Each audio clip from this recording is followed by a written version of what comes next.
afternoon, Chair and board members. Before I start, I'm going to be passing up some information.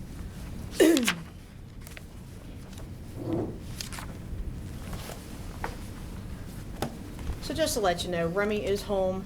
They did comply with everything. So I'm sending up medical records of the dog in question that was attacked. Also, the inspection that was conducted at the property, you'll get a chance to see that in photographs.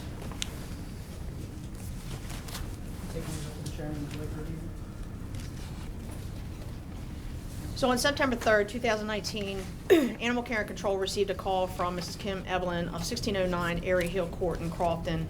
She advised her dog was attacked today at approximately 1800 hours. Miss Evelyn advised that she was walking her dog Shadow, a mixed breed brown with white spayed female, 12 years old, on a leash on Airy Hill Court. When in front of 1605 Airy Hill Court, when two dogs, possible pit bull type mixes, got loose from the resident unit C and attacked Shadow on the sidewalk. The dog owners immediately came out to get their dogs and secure them inside the residence. Shadow was treated at the Crofton Vet Center and sustained a puncture wound around the neck and bruising. Shadow was then treated at the emergency vet hospital on the 7th for wound care, and for a second wound found, stitches were then given. Ms. Evelyn sent in a statement, and she advised that on September 3rd, 2019, it was evening time. She was walking her dog Shadow on a leash along the sidewalk outside of 1605 Airy Hill Court, another building in their condo complex. As her neighbor at 1605C were entering their condo, their two dogs ran out open door and gate. The first dog, which is gray color, attacked Shadow, biting her on the right side of her neck and shaking her. The neighbors, who had ran out right behind their dogs, pulled the first dog off. The second dog, brown in color, bit Shadow by her tail. The neighbors pulled the second dog off. She returned home with Shadow to call her vet and alert them that they would be coming in with an emergency. Shadow was treated at the Crofton Vet Center. They found a puncture wound on Shadow's neck, which required sutures, and found that her skin had been detached from the flesh below, which a drain had to be placed. The other dog owners were responsive and paid the medical bills. Ms. Taylor Keene, whom owned the other dog, sent in a statement. She advised that on September 3rd, 2019, she was getting ready to go out to dinner with her boyfriend, Brandon. Once he was finished getting ready, he said he was stepping out onto the front porch, taking their younger dog, Remy, with him. He advised, thinking nothing of it. She continued to get ready. She explained that a minute or so later, she heard him scream for her. They immediately rushed outside to see what was going on. She looked down the stairs and the sidewalk to see a woman and her dog, Brandon, her boyfriend, holding their other dog, Chester, and Remy was walking around. She gets downstairs and gets a hold of Remy while Brandon took Chester back inside. He then came back and got Remy and put her back inside. The lady came to their porch and she stepped outside and asked her if she and her dog was okay. She advised that Miss Evelyn was taking her dog to the vet. Miss Taylor advised that she and Brandon paid the medical expenses for Shadow. Brandon Anderson submitted a statement and advised that on September 3rd, 2019, he got home at around approximately 5:30 p.m. His girlfriend Taylor and he started to get ready to go out for dinner. Once he was ready, he went to step out onto the front porch area to vape, bringing their younger dog Remy with him. He briefly looked out the window to ensure that the gate on their porch was closed. It seemed it was. After he opened the door, he realized that it was not, and Remy made her way out and through the gate. He explained in the moment of shock, he started to go after Remy, completely forgetting that the front door was still open and his older dog, Chester, was already out and rushing past him. He yelled back to his girlfriend and took off after them. He then sees a woman walking her dog on the sidewalk in the front of their building. Remy looked as if she was trying to play with the dog, but before he could get them, Chester grabbed a hold of the dog around the neck and shoulder area. He immediately grabbed him and got him to release the dog. He looked around and saw Remy just walking around and Taylor coming down the stairs to get her. He then walked Chester back upstairs inside, then went back and got Remy. He stayed inside with the dogs while Taylor went looking for the woman to make sure that she was okay and her dog. After full review of the case file, the medical records and statements and photos, Animal Care Control issued a potentially dangerous order on both dogs, Remy and Chester. Miss Taylor and Mr. Anderson signed the order on November 23rd, 2019, and filed an appeal on Remy only. On November 26, 2019, I, Officer Thomas, conducted an inspection on the property of 1605 Airy Hills Court, Part C in Crofton, and the owners were in full compliance. The dogs were not impounded. They were at home. They came in compliance. Both dogs are still home. Okay, what are you appealing? The potentially dangerous odor on Remy. In its entirety? Yes. I mean, you're already in compliance, so I'm confused as to why you're appealing. Well, we are in compliance with both dogs, yes, but our biggest concern is Remy. She's not even 2 years old yet. It's not really fair to her to, every time we walk her, every time she steps outside, she's got to be muzzled. I mean, she's a young dog. She's full of joy. It's not fair to her when she didn't do anything wrong in the case. So Chester, we understand, you know, he did the damage to the dog. We are in full compliance with him. We understand he was in the wrong, but Remy didn't. She took no part in the act. I'm a little puzzled. I thought Remy was the one that grabbed the dog by the neck. That was No. Give it the Chester. name. That was Chester, the brown dog. Okay. Her statement is actually in there, and I questioned her about that once there was some discrepancy, and she clearly stated that both dogs were involved. Okay. That's the only reason why we went forward more with just a potentially dangerous instead of a dangerous. Okay, and you're not appealing Chester? Because we know he did something wrong. We saw him actually bite the dog. Okay. All right, do you want to tell your side of the story? Just as I said, I mean, when I came down the stairs, Remy seemed like she was just trying to play with the dog. You know, when two dogs first meet, you know, it's kind of with that interaction. Chester, as soon as he got to the dog, he grabbed a hold of Shadow by the neck. I immediately did what I did to get him off, and when I looked around, Remy was just minding her own business. I mean, she's just walking around sniffing, and I mean, She wasn't even near the dog when I came down to the steps, and she was just walking around. I walked up to her, I grabbed her collar, and she sat there next to me while he got Chester inside, and then he came downstairs and got Remy and put her inside. to me, you know, say the word a dangerous dog, you know, I would think she would have still been involved in, as soon as I got Chester off, she would have still been there. She wouldn't have been off doing her own thing. I mean, that just doesn't sound like the behavior of what you would call a potentially dangerous or dangerous dog. I mean, she was not paying attention to what was happening at all. I've only seen Ms. Keene and Mr. Anderson's dogs once in the attack on my dog Shadow, and I only recently learned their names. So the dog that I identified as dark gray, which I understand is named Remy, is the one who bit Shadow on the neck and shoulder, and the brown dog bit, which I guess is Chester, bit her by the tail. When they came running down the stairs, at first I was concerned that they would run into the street because we live off of Johns Hopkins and it's a very busy road. So they stopped, they met Shadow nose to nose, they kind of sniffed one another, and then Remy, the gray dog, attacked Shadow, shaking her.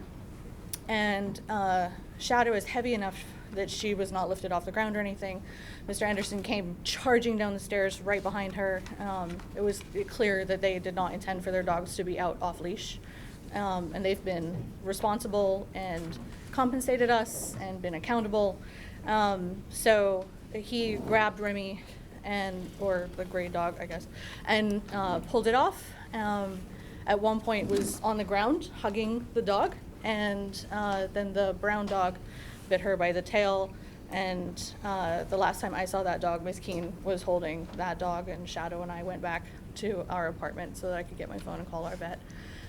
If the dangerous dog restrictions are lifted, I just ask that they keep maintaining whatever barriers that are in place that prevent the dogs from getting out. I don't think that my neighbors were reckless in what they did. I don't think they intended for their dogs to get out.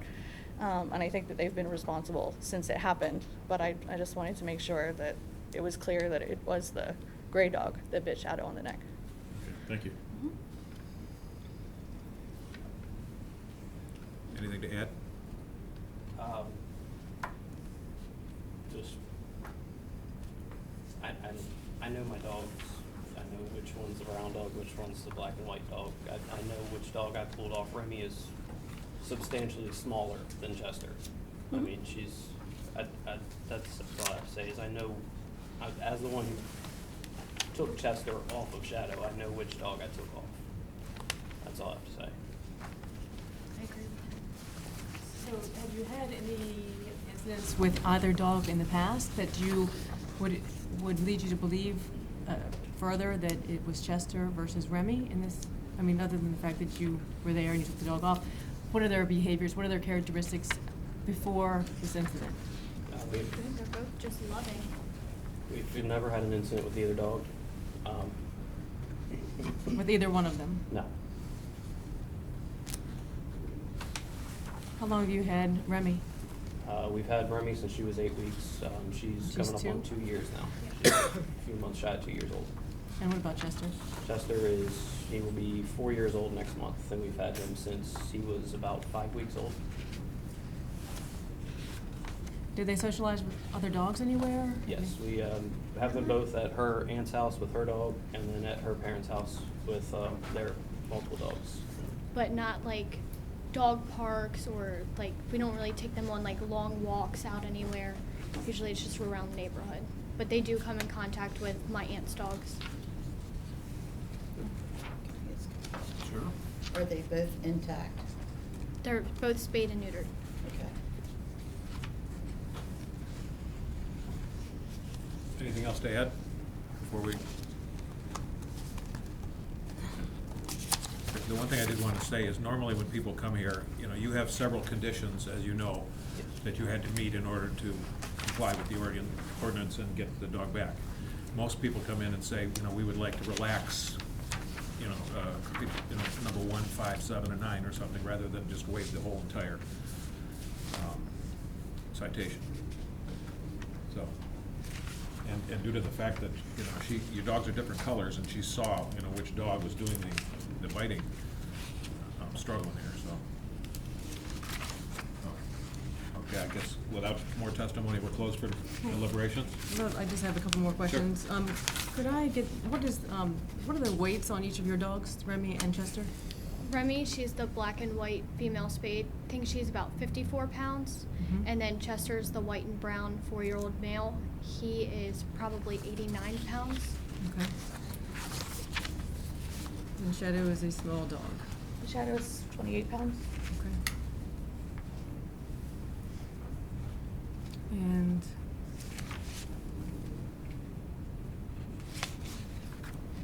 you said gray. This color is Remy, I learned later that Remy is being described as black. black and white. I read the dog that bit Shadow was dark gray. Have you seen them since? No.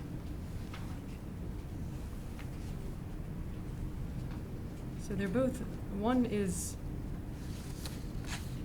black or primarily black and white with a white chest, and one is brown with a white chest. Other than their size difference and their color, they do have and different muzzles. The damage to Shadow's tail. There was no But damage to Shadow's There tail. wasn't, okay, No. it was like a nip, but it wasn't. It was it was hard to explain. It was more like just sort of like holding, but not Mhm. not to penetrate. Not too intentional, Yeah. okay. Got it. Thank you. I'd like to ask in your words, okay, the dog got, can you explain from the get-go, you were going to go outside, you were busy with something else, can you explain in your words, we heard it from the officers, from what we heard from her file, can we hear it from your words how it happened? Yes, so, as Damon said, we were getting ready for work. I had already showered, I was ready to go. I was just going to step out on our front porch, it's a gated front porch. To our front door, we have a window just to the left of it, and we have shades on there that you can see through, but it's not the best view. So looking through that, to me, it looked like the front gate was closed. It's a black iron rails. It looked like the gate was closed. So me thinking nothing of it, I opened the door to let Remy out. As soon as the door opened, I saw that the gate was wide open, and So your intention was to let the dog out onto the front porch until Yes. you were going to go take her out, okay. Keep going. Well, I was stepping out on the front porch as well. I was going out to hit my vape. So I've taken her out there multiple times before, and she just kind of hangs out on the porch with me. But as I said, the gate was wide open. She took off. It was just kind of like the statement said. It was a moment of shock. It was just kind of like the first thing that came to my mind was go after her. I kind of took like a half step forward and thought about it, reached back to try to close the door, and Chester had already like pushed his way through the door and took off right past me. It all happened so fast. It was just. Okay. All right. I have one question. Is this a townhouse setup? It's condo. Condos? The gate that you're talking about, is that shared by anyone else, or is that just your gate? Just our gate. Okay.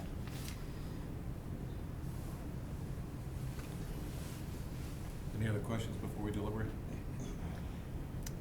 Would you consider Remy the initial dog that's going to make the first move? No. No? I know it's weird when you call a puppy, a 2-year-old dog a puppy, but I mean, she's a puppy. She jumps around, she's always happy, she constantly is licking you. She never showed any signs of aggression or anything. She's a complete sweetheart. I take her to work with me all the time. I work at AVAC, the emergency hospital, and she goes there with me. She doesn't bark, she doesn't growl at any of the other dogs. So I take her there. I don't now, but I used to take her there when she was like probably after a year old. Can you continue from the point where so Remy bolted out? Yes. And Chester followed? Yes. So what did Remy do? She bolted out and met up with Shadow, or what happened? Because there's two different of which dog initiated. So tell me continue the story from there. So when I took off after the dogs coming down the steps, they were dead in front of me. I was pretty much watching the whole thing happen. Remy and Shadow, they were face to face. I mean, like as I said, it looked like Remy was just trying to play. You know, it's kind of that interaction when two dogs first meet for the first time. They kind of have that like standoff, but at the same time, she looked like she was trying to play because, as she said, she's a ball of energy. She's full of joy, and that's all she wants to do is play. And I was pretty much right behind Chester. As soon as he got to Shadow, he grabbed Shadow by the neck. And so that immediately all my attention was on Chester. So I grabbed him, I got him to release, and as I'm holding him, I look around to see where Remy is, and as I said, she was just walking in the grass, paying no mind to anything that was happening. Was Shadow already in the front yard when you opened your front door? I mean, I'm trying to understand whether the dogs bolted because the gate was open or because they spotted Shadow. I didn't So see that. I didn't see Miss Evelyn and Shadow. I did not see them until I was already out off the porch and on my way down the stairs. I did not know they were there until I was already on my way down. So whether the dogs saw them or not, I'm not sure. But I know as soon as I opened that door, Remy's first reaction was she just bolted. And I believe Chester, he saw her go, it's that he wanted to go too. Okay. And then what was the time frame here? Was it fast? Yeah, it was extremely quick. So if you imagine a building that's symmetrical with 3 units on either side, we were to the right side of the building and their unit is to the left side of the building when you're facing it. And so the 2 dogs came running down and stopped, and all 3 dogs were nose to nose. And I just stopped and waited. Shadow has lived in a place where dogs were walked off leash, so she's used to off leash dogs coming up to her and meeting her. So I wasn't concerned about that, and was more concerned that their dogs would run into the street. And Mr. Anderson was right behind them, so it was extremely quick. Fast. Yeah. And so did both dogs get to Shadow at the same exact time, or was one before the Roughly, other? yeah, Roughly the same roughly. time. And then when it happened, very quickly, did you hear noise? Did they No, vocalize there was no anything? growling. Okay. And during the bite and, Shadow was obviously trying to get away, and I was trying to grab her leash so that, because as she's moving, the dog was biting her, is moving, and we can't pull them apart, so I was trying to grab her leash while she was wrapping around, and by the end of it, she had wrapped herself around my legs. okay, and how many punctures? 2. The third cut is from the insertion of the drain by the bed.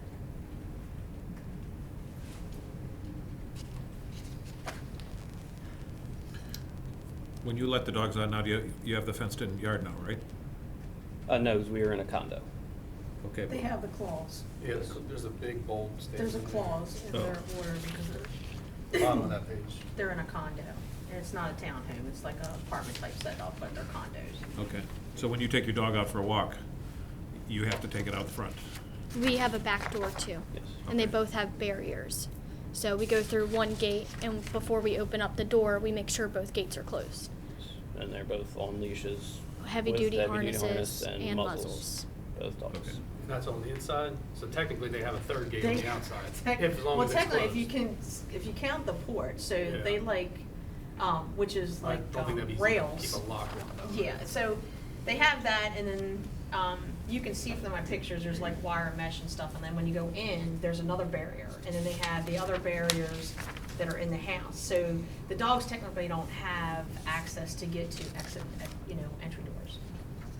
Okay. Anything to add before we deliberate? Yep. I'm sorry, I have one more question. Okay. I want to know, because it's, I'm trying to figure out, these things happen so fast, they're so scary, they're just, it's, I know the feeling on both of you, really, what you experienced, and it isn't fun. So, but I'm trying to really ascertain how everyone is so certain that they know exactly which dog did the damage. So if you could explain one more time how you can be so sure that it was Chester that did this damage. I mean, as I said, I'm the one who pulled Chester off. I mean, they're my dogs. I know which one's which, and being right there pulling him off. Remy's much smaller and is much easier to move around for me. Chester's, as she said, he's about 90 pounds. He's a little more of a struggle for me to wrestle with, and having to get him to release and pull him away from Shadow. I did have a bit of a struggle getting him to move. But, I mean, at the end of the day, they're my dogs. Like, I know which one's which. I don't really know how. Is it possible that you were confused because of the whole mix and the speed of the incident? Absolutely not. I mean, I know which dog was which. And when I came down the stairs, I saw him holding Chester. I walked down, and Remy was just walking around, and I grabbed her by her collar, and she sat right next to me, not barking, not growling. She was sitting right next to me. He took Chester inside. He came right back downstairs and took Remy inside. So I never once saw Remy near the dog. And I was right behind you after you yelled for me. I came running out of the house. I guess what the concern is and stuff, and I can see Elizabeth's point, when things happen so fast. One thing in investigation, when I'm speaking to all parties and understanding when there is discrepancy, that's the only reason why that I re-interviewed her. Because her statement clearly stated that they took the first dog off and then they took the second dog off. Could it have happened very quickly? That, if there was a possibility that Remy was playing roughly, a lot of things can happen when it comes to dog-on-dog situations. I think that Animal Care and Control obviously wants to protect both of these dogs and protect the public that's around them because of the fact that it's a condo community. Everything is so tight-knit over there. I'm not familiar with the area of where John Hopkins is and where these condos are, but it is true. You have two sets, above and below, and plus there's sidewalks everywhere, and there of course people walking their dogs. So we don't want a situation to happen. They clearly came in full compliance with everything. even including their landlord giving permission for the dogs to be on the property. We felt it was necessary to do the circumstances of this was, and the fact there was, obvious discrepancy, and to protect the public. That's why we went with a potentially dangerous and not a dangerous, understanding that there were sutures involved here. And we felt that it was fair. And just to be clear, both dogs were not attacking Shadow at the same time. It was one and then the other. But there was only one dog that Right, bit him. that actually injured her, That yeah. actually bit him and Yes. did injury, and it is hard when, things like this happen, and we have clearly, both of you, and I know it's so fast, and somebody isn't, one of the dogs did the damage, not both. And that is, when it's hard to figure out exactly who it was, I understand the point and the reason for the order. But I do agree that one dog did the damage, and it is a little bit unfair to the Yeah. second dog who didn't. Problem here is we don't have clarity on which one it was. So this is, but one of the things that I wanted to say is that they clearly made a mistake and did not anticipate that this would happen and have been accountable and responsible. And so if some of those restrictions are lifted, which of course I'm not qualified to determine, that, at least making sure that the dogs don't get out, even if that, I think they would make sure of that regardless, because they don't want this to happen again, would, I think be fair. So, whether or not the dogs continue to be labeled potentially dangerous. I appreciate your statement. Any more questions? Okay, we're gonna be closed for deliberations. I agree with Elizabeth, and there's some discrepancy. However, I am willing, an owner knows their dogs, and in the flash of things, if I had to choose who could know which dog was doing what damage, and they believe he states he pulled Chester off, I believe that. Nobody knows the dog better than their owner. So I feel like that, I'm holding on to that as a piece of the decision. And to your point, Elizabeth, that, one of the dogs did damage. Regardless, if we throw things out, and just basically void this for Remy, Remy will still have the benefits of, the order will hold for Chester. And so all of these door barriers and everything like that will still be in place. If Remy's worst action was bolting out the door, well, that's remedied already with Chester's potentially dangerous order. We're in compliance. I feel like they're responsible. I feel like maybe they've learned their lesson if we can try to determine that it was Chester and remove this potentially dangerous order for Remy. That's what I'm leaning towards. I agree with the fact that by keeping the one order in place, there's gonna be stuff, there's gonna be a lot of things met there. At the same time, there is the potential that if we do remove the order off of one dog, that dog will then be able to go around without a muzzle and things like that, and then could potentially attack another dog. And that is what I'm weighing that, the other against.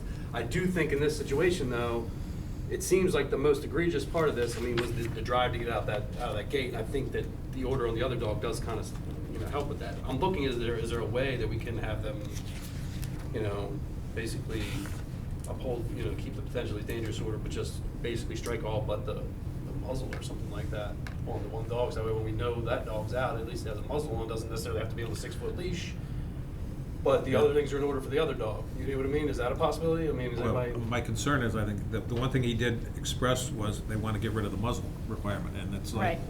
The leash requirement may be more than the muzzle. What's wrong with the muzzle? It can run around freely without a muzzle at a dog park. There's no reason why the dog can't run around and exercise and do anything. There's no issue with the muzzle per se, as far as the dog exercising or otherwise. Right. The 6-foot leash, to me, is the thing that would hold that dog back from having fun with other dogs, other places. Just because the dog has a muzzle on doesn't necessarily mean he can't go out and run around. Right. I guess my point is that, there may not be anything wrong with this scenario for Remy other than bolting out the door. Well, I get, You and know I what think I that's mean? the more egregious part of it. I think that's the drive for the dog wasn't necessarily let's get in this dog's face. There was an instant there where something happened. Obviously, things happen quickly. And if I'm upholding anything in that order for Remy, it's the door barriers versus the muzzle.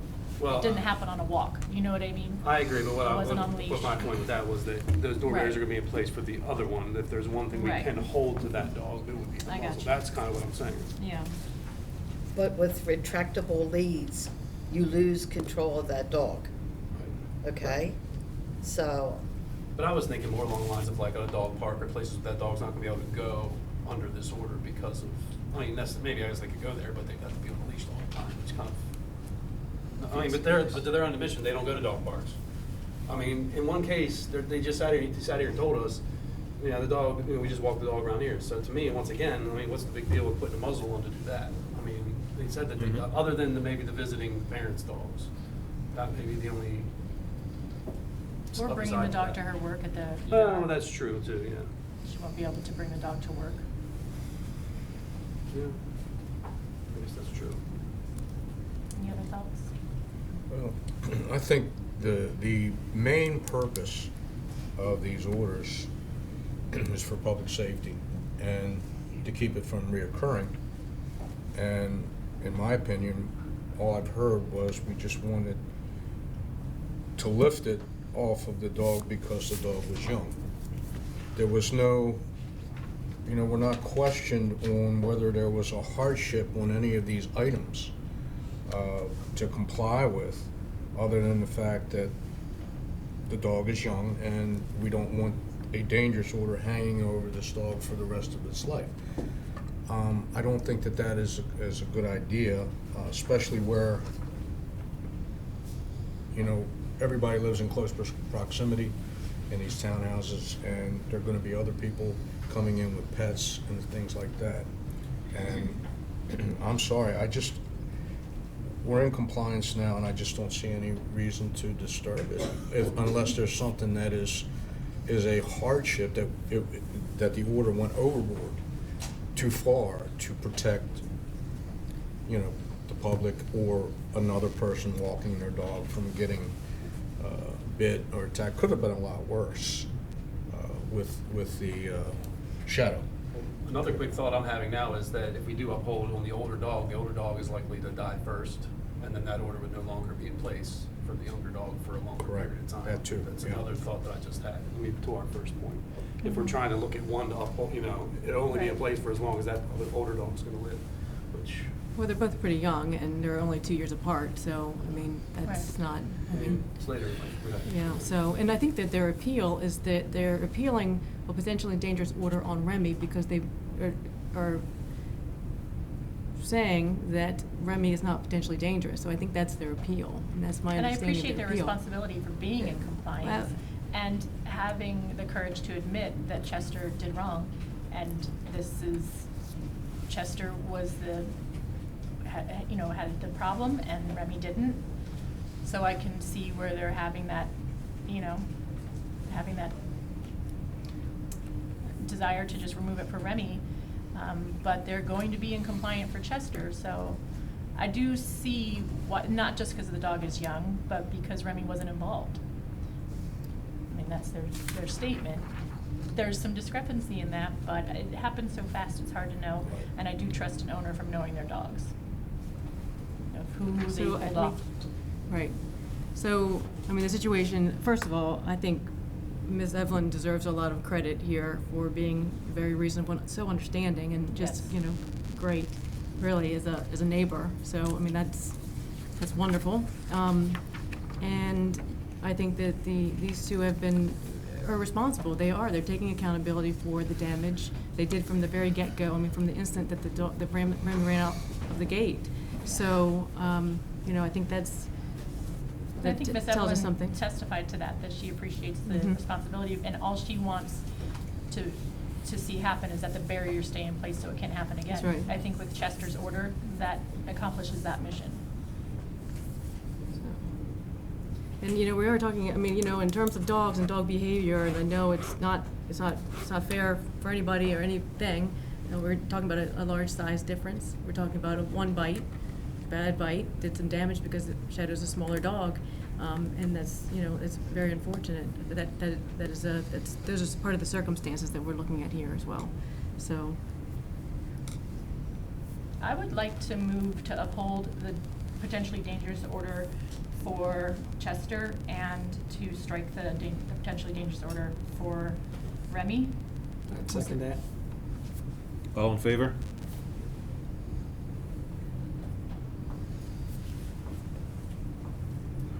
Motion does not pass.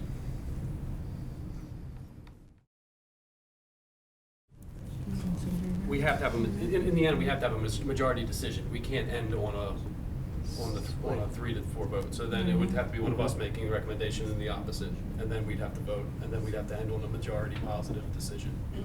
So what if we made a motion to uphold everything except the muzzle for walks?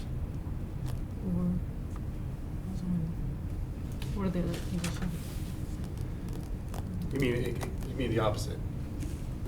Leave the muzzle in place and reduce everything else. No, No, just the no, We gotta have opposite. that. Everything else stay in place, remove the muzzle. Remove the muzzle. Mhm.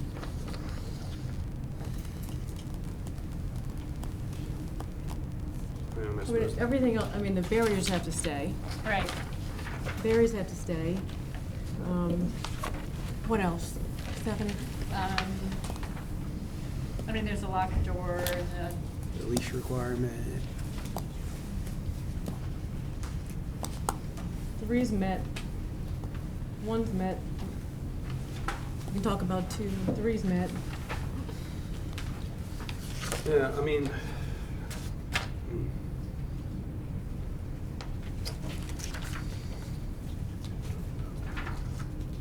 yeah, I mean, they've already posted signs, they've already notified their landlord, everything's there.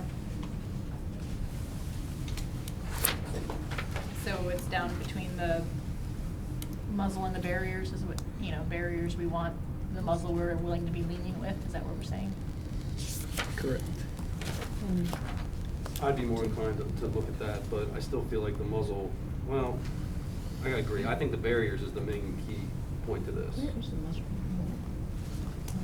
I think the muzzle requirement's always kind of that's the last line of defense. Right.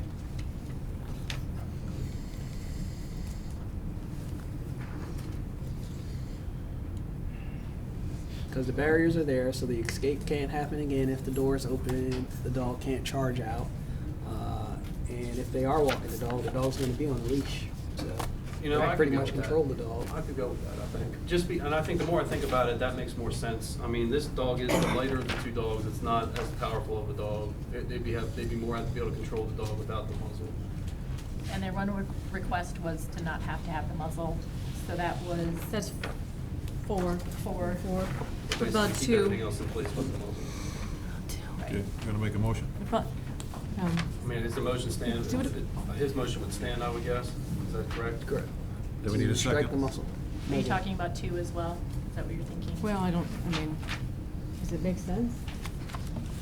Well, we have a motion, he made a motion to remove the muzzle clause. Do we have a second? I think you just proposing. I second that. Okay, all in favor? All right, motion passed. Okay, thank you. And good luck with your dogs. Thank you.